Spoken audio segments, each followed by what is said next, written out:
పోలవరం శ్వేతపత్రం ఇచ్చారు. ఒక విలేకరు గారు అడిగారు అమాయకంగా, అంటే ఈనాడు, ఆంధ్రజ్యోతి, టీవీ5లో వచ్చినాయన్నీ నిజం అనుకుని ఈయన ఈరుడు సూర్యుడు అనుకుని ఏం చెప్పాడు, సార్ పోలవరం మీరు అప్పటికే 72% కట్టేసి అని చెప్తున్నారు కదా, మిగతా 28% ఎప్పుడు పూర్తి చేస్తారండి? మీరే మొత్తం మీరు కట్టారుగా ఇప్పుడు దాకా 72% అంటే ఎవడో తెలుసు ఎప్పుడు పూర్తవుద్దో నాకే తెలియదు అంటాడు. 40 ఏళ్ళ ఇండస్ట్రీ, 14 ఏళ్ళ ముఖ్యమంత్రి అని చెప్తారు, 4వసారి ప్రమాణ స్వీకారాన్నేమో డబ్బాలు కొట్టి రాసుకుంటారు, పోలవరం శ్వేతపత్రం ఇస్తాకెళ్ళి పోలవరం చూస్తానికి వెళ్తారు, పోలవరం ఎప్పుడు పూర్తవుద్దంటే ఏమో నాకేం తెలుసు అంటాడు. ఇది ఈయన అనుభవం.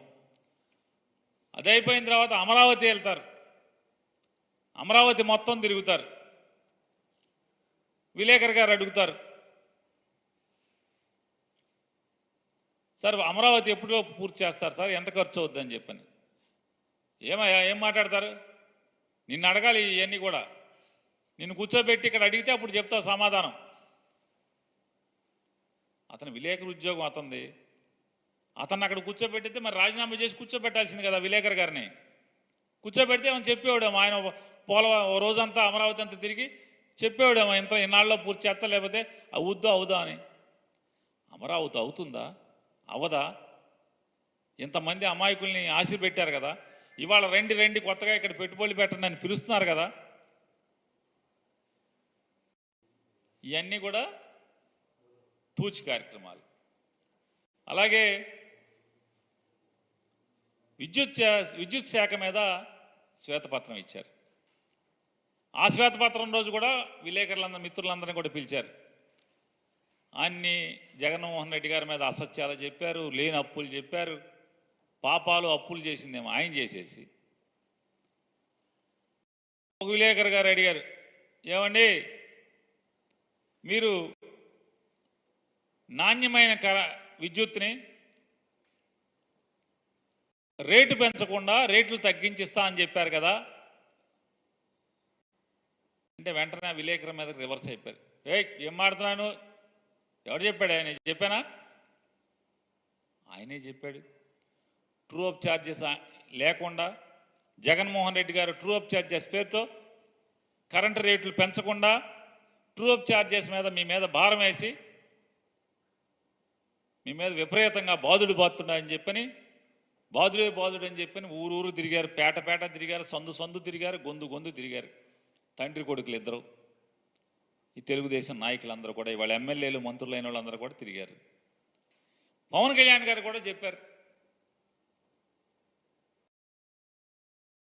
విద్యుత్ ఛార్జీలు బాగా పెరిగిపోతున్నాయి, మన చంద్రబాబు నాయుడు గారిని గెలిపించుకుందాం, విద్యుత్ ఛార్జీలు తగ్గిద్దామని. ఈయనంటాడు శ్వేతపత్రం ఇచ్చి, ఎవడు చెప్పాడు నేను తగ్గిస్తా అని చెప్పానా అంటాడు. ఆల్రెడీ వీళ్ళు జూన్ 4ని గెలిచారు, 12 తారీఖు దాకానేమో 8 రోజులనేమో రిమోట్ కంట్రోల్తో పరిపాలించారు. 12వ తారీఖు నుంచి ఏమో తెర మీదకి వచ్చారు. మరి ట్రూ అప్ ఛార్జెస్ ఏమో వచ్చేస్తున్నాయి కరెంట్ బిల్లులో. మరి ఎన్నికల ముందు మీరు ప్రజలకు ఏం చెప్పారు? కరెంటు ఛార్జీలు పెంచమని చెప్పారు. జగన్మోహన్ రెడ్డి అయితే మిమ్మల్ని బాధేస్తున్నాడు, బాదుడు అన్నారు కదా. మరి ఆ బాదుడు మరి మీరు బాదుతున్నారు కదా. అంటే జగన్మోహన్ రెడ్డి గారు చేసింది కరెక్ట్ అనే కదా. ఇవాళ పవన్ కళ్యాణ్ గారు రోజుకి 3 రూపాయలు చెత్త ఎత్తినందుకు డబ్బులు కలెక్ట్ చేయండి అని చెప్పారు. చెప్పినట్టుగా ఈనాడు, ఆంధ్రజ్యోతి పేపర్లో చూసాం. ఊరు బాగుండాలి, స్వచ్ఛంగా ఉండాలి, పరిసరాలు అద్భుతంగా తయారవ్వాలి, అనారోగ్యాలు ఉండకూడదు, ఆరోగ్యవంతమైన పరిసరాల కోసం చెత్త ఎప్పటికప్పుడు ఎత్తేయాలి, ఇంటికి 3 రూపాయలు కలెక్ట్ చేయండి అని చెప్పారు. మరి జగన్మోహన్ రెడ్డి గారు ఏం చెప్పారు? అదే కదా. ఆయన 30 రూపాయలు 60 రూపాయలే కదా. మరి మీరేమో 90 రూపాయలు కలెక్ట్ చేయమని చెప్తున్నారు కదా. మీరు అపోజిషన్లో ఉన్నప్పుడేమో చెత్త మీద పన్ను వసూలు చేస్తారా, చెత్త ముఖ్యమంత్రి అని ఒకడు, చెత్త నా కొడుకు అని ఒకడు. మరి మిమ్మల్ని ఏమనాలి ఇప్పుడు? అదే చెత్త పన్నుని కొనసాగిస్తున్నటువంటి ఈ రోజుకి మీరెక్కి 35 రోజులైంది, చెత్త పన్ను ఎక్కడన్నా ఆపారా? ఏ ఊర్లో ఉన్నా ఆపారా? ఏ మున్సిపాలిటీలో ఉన్నా ఆపారా? చెత్త పన్ను ఆపలేదు కదా. ఆపకపోగా అద్భుతం ఇది చెత్త పన్ను అనేది. ఇది జగన్మోహన్ రెడ్డి గారు రోజుకి రూపాయి, 2 రూపాయలు వసూలు చేశాడు. కాదు 3 రూపాయలు వసూలు చేయండి అని మీరే చెప్తున్నారు. జగన్మోహన్ రెడ్డి రూపాయి, 2 రూపాయలు వసూలు చేశాడు రోజుకి, మనం 3 రూపాయలు వసూలు చేద్దామని చెప్తున్నారు. జగన్మోహన్ రెడ్డి గారు అధికారంలో ఉండి ఇదే పని చేసినప్పుడేమో చెత్త నా కొడుకు, చెత్త ముఖ్యమంత్రి అన్నారు. మరి మీరందరూ ఎవరు అని అడుగుతున్నప్పుడు నేను చెత్త పన్ను రోజుకు రూపాయి, 2 రూపాయలు వసూలు చేసినందుకు జగన్మోహన్ రెడ్డి గారు చెత్త నా కొడుకు, చెత్త ముఖ్యమంత్రి అయితే మరి మీరందరూ ఎవరు?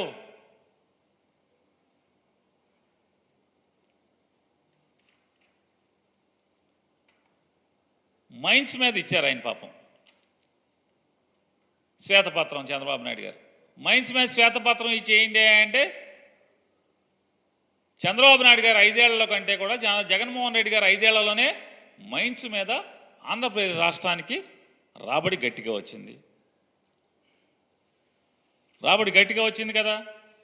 మరి ఎవరు సమర్థవంతమైన ముఖ్యమంత్రి? అనుభవం ఉన్నటువంటి 40 ఏళ్ళ ఇండస్ట్రీ, 14 ఏళ్ళ అనుభవం ఉన్న మీరు సమర్థమైన ముఖ్యమంత్రి?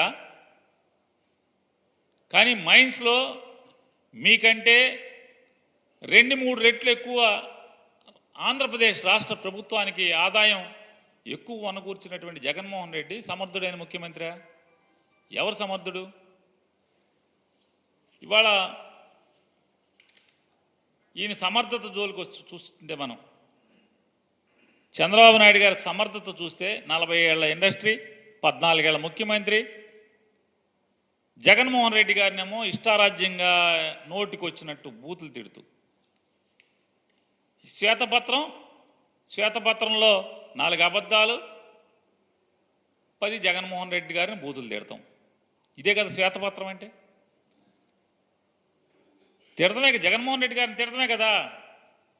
ఏంటయ్యా ఇలా పరిస్థితి అంటే, ఈ 40 ఏళ్ళ ఇండస్ట్రీ, 14 ఏళ్ల అనుభవం అని చెప్పేటువంటి నారా చంద్రబాబు నాయుడు గారు బడ్జెట్ కూడా ప్రవేశపెట్టలేనటువంటి దుస్థితి. ఆంధ్రప్రదేశ్ రాష్ట్రానికి 2024-25 సంవత్సరానికి, ఆర్థిక సంవత్సరానికి బడ్జెట్ కూడా ప్రవేశపెట్టలేనటువంటి దుస్థితిలో వీళ్ళ అనుభవం ఉంది. ఎందుకు వచ్చింది?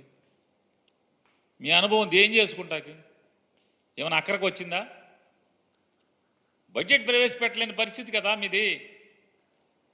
2019లో మే 30వ తారీఖున జగన్మోహన్ రెడ్డి గారు ఒక్కడే ప్రమాణ స్వీకారం చేసి, జూన్ 8వ తారీఖున జగన్మోహన్ రెడ్డి గారి ప్రభుత్వం మంత్రులందరూ కూడా ప్రమాణ స్వీకారం చేసి, అంటే జూన్ 8వ తారీఖున జగన్మోహన్ రెడ్డి గారు మంత్రివర్గ ప్రమాణ స్వీకారం చేస్తే, మే 30న జగన్మోహన్ రెడ్డి గారు ముఖ్యమంత్రిగా ప్రమాణ స్వీకారం చేస్తే, జూలై 12వ తారీఖున అసెంబ్లీలో బడ్జెట్ ప్రవేశపెట్టాడు కదా.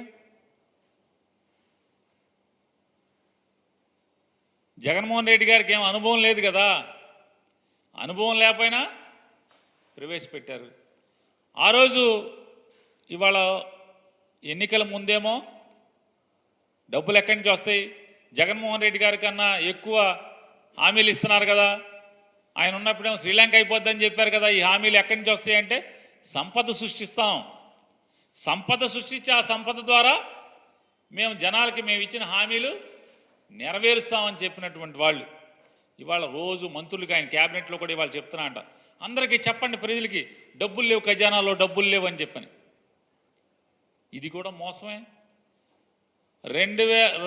ఈ సంవత్సరం జూన్ 12వ తారీఖున చంద్రబాబు నాయుడు గారు ముఖ్యమంత్రిగా ప్రమాణ స్వీకారం చేసేటువంటి 2 రోజులు 48 గంటల ముందు కేంద్ర ప్రభుత్వం నుంచి డబల్ డెవల్యూషన్ ద్వారా 5,600 కోట్ల చిల్లర రూపాయల డబ్బులు ఆంధ్రప్రదేశ్ రాష్ట్ర ఖజానాలోకి వచ్చి పడిన మాట వాస్తవమా కాదా?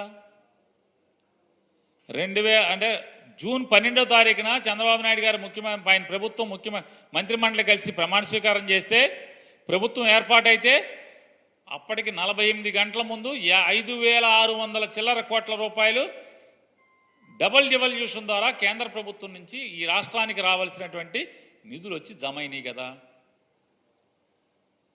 ఎలా వచ్చినాయి డబల్ డివల్యూషన్ ద్వారా?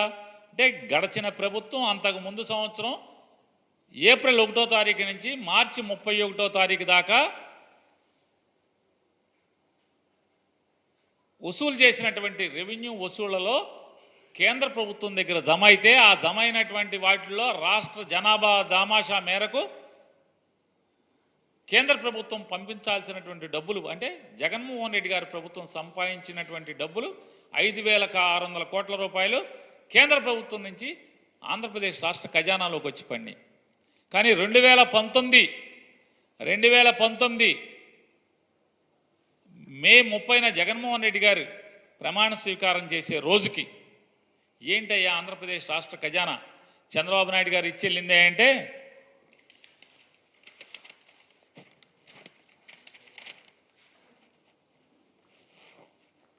ఇది నారా చంద్రబాబు నాయుడు గారు జగన్మోహన్ రెడ్డి గారికి అప్పచెప్పినటువంటి ఖజానా ఆయన ప్రమాణ స్వీకారం చేసే రోజుకి. ఇది ఎవరండి? సాక్షిలో కాదు, ఇది రామోజీరావు గారి పేపర్. ఇది డేట్ కూడా చెప్తాను. గురువారం మే 30, 2019.